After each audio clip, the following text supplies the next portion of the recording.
Hello दोस्तों, A5 books में आपका फिर से स्वागत है। इस वीडियो में हम दोगलापन बुक के बारे में डिस्कस करने वाले हैं, जिसे अशनीर ग्रोवर ने लिखा है। आपने सोशल मीडिया पर अशनीर ग्रोवर को कई बार देखा होगा कि कैसे उन्होंने 20,000 करोड़ की भारत पे कंपनी बनाई और बाद में उन्हें उनकी ही कंपनी से बाहर निकाल दिया गया। इस वीडियो में हम उन सक्सेस प्रिंसिपल्स को डिस्कस करेंगे जिन्हें अशनीर ग्रोवर ने अपनी बुक दोगलापन में बताए हैं, कि कैसे एक मिडिल क्लास फैमिली से शुरू करके वो बिलियन डॉलर कंपनी के फाउंडर और शार्क टैंक इंडिया के एंजल इन्वेस्टर बने। अगर आप शार्क टैंक इंडिया के फैंस हैं, एक एंटरप्रेन्योर हैं या एम्प्लॉय हैं और अशनीर ग्रोवर के सक्सेस प्रिंसिपल्स को जानना चाहते हैं, तो ये वीडियो आपके लिए काफ़ी यूजफुल होने वाली है, इसलिए वीडियो को एंड तक ज़रूर देखें। तो सक्सेस प्रिंसिपल नंबर 1 है, अपने पेट में सक्सेस की आग जलाएं। अशनीर बचपन से ही इस तरीके पर अमल करते रहे हैं। बचपन में उन्हें IIT दिल्ली में एडमिशन लेना था। इसके लिए उन्होंने बहुत मेहनत की और फाइनली एडमिशन ले लिया। इसके बाद IIM अहमदाबाद में MBA की स्टडी के दौरान भी उन्हें कई चैलेंजेस का सामना करना पड़ा, लेकिन वह MBA की पढ़ाई में शिद्दत से लगे रहे। उसके बाद उन्होंने कोटक बैंक में जॉब से अपने करियर की शुरुआत की। 8 लाख रुपए एनुअल सैलरी मिलने के बाद भी वो कंफर्ट जोन में नहीं गए, बल्कि ज़्यादा बड़े गोल्स बनाए और उन्हें हासिल करने के लिए मेहनत की।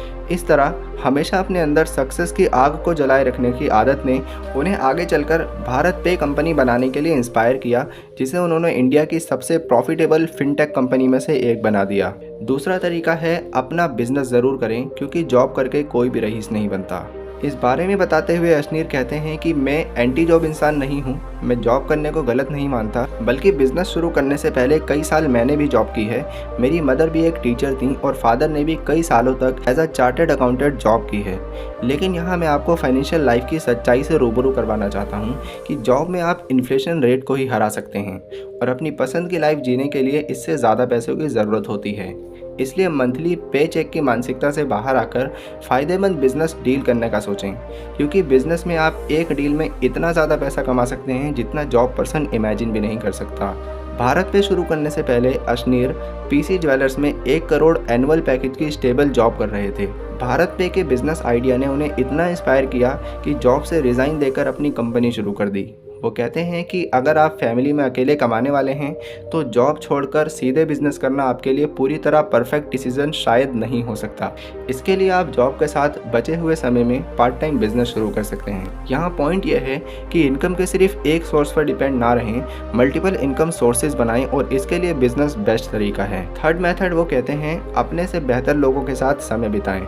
अशनीर ने यंग एज से ही इस तरीके को काफ़ी सीरियसली फॉलो किया है। वो कहते हैं कि काम में अपने से बेटर लोगों से मिलें, उनसे सीखें और बेटर तरीके को अपनी लाइफ में अपनाएं। अपनी जॉब के दौरान अशनीर ने $370 मिलियन वैल्यूएशन की कंपनी ग्रोफर्स के फाउंडर के साथ काम किया। इसके अलावा उन्हें पेटीएम के फाउंडर विजय शेखर शर्मा से भी मिलने का मौका मिला। विजय शेखर शर्मा के पेपरलेस ट्रांजैक्शन के आइडिया ने अशनीर को पहली बार इस पर काम करने के लिए इंस्पायर किया, जिससे आगे चलकर उन्हें भारत पे को बिल्ड करने का आइडिया आया। PC ज्वेलर्स में काम करते हुए भी उन्होंने मैनेजिंग डायरेक्टर बलराम गर्ग जी से एक छोटे बिजनेस को स्केल और प्रॉफिटेबल बनाने का हुनर सीखा। इस तरह अपने से बेहतर लोगों के साथ ज़्यादा से ज़्यादा समय बिताकर कई चीज़ें सीखने से नॉर्मल बिजनेसमैन जो गलतियां करते हैं उन्हें करने से बचते हुए सिर्फ 3 सालों में ही उन्होंने 20,000 करोड़ की भारत पे कंपनी बना दी। चौथा रूल है, काम को डेलीगेट करें। ध्यान रखें, आप वन मैन आर्मी बनकर कुछ भी बड़ा चेंज नहीं ला सकते, और बड़ा चेंज लाने के लिए ज़रूरी नहीं है कि आपको सभी स्किल्स आनी ही चाहिए। एक सक्सेसफुल बिजनेस मॉडल कई अलग अलग लोगों से मिलकर बनता है, जो साथ में मिलकर काम करते हैं। इसलिए जिसमें आप बेस्ट हैं उसे करें और बाकी काम के लिए स्किल्ड इंसान को हायर करें। ध्यान रखें, एक फाउंडर के रूप में अपने काम को डेलीगेट करते रहें, ताकि आप बड़ी पिक्चर को देखने के लिए समय निकाल सकें और कंपनी के ग्रोथ एरियाज पर फोकस कर सकें। फिफ्थ रूल है, अपनी स्टोरी ज़्यादा से ज़्यादा लोगों को बताएं। एक स्टार्टअप फाउंडर होने के नाते अपनी कंपनी स्टोरी के बारे में ज़्यादा से ज़्यादा लोगों को बताएं।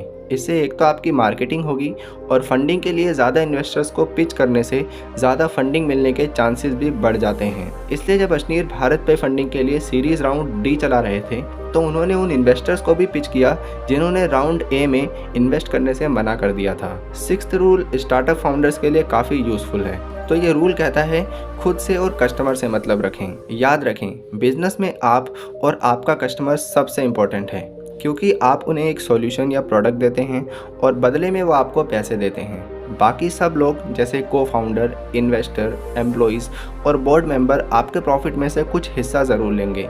अगर कस्टमर खुश है तो आपके साथ वो सब भी प्रॉफिट कमाएंगे। इसलिए बिजनेस के हर स्टेप पर डिसीजन लेते समय कस्टमर को प्रायोरिटी दें और उन्हें सेटिस्फाई करने की पूरी कोशिश करें। तो दोस्तों, इस वीडियो में आपने अश्नीर ग्रोवर के सक्सेस बनने के सीक्रेट्स को जाना। कमेंट करके बताएं कि वीडियो कैसी लगी। वीडियो अच्छी लगी हो तो लाइक करके हमारे चैनल को सब्सक्राइब करें।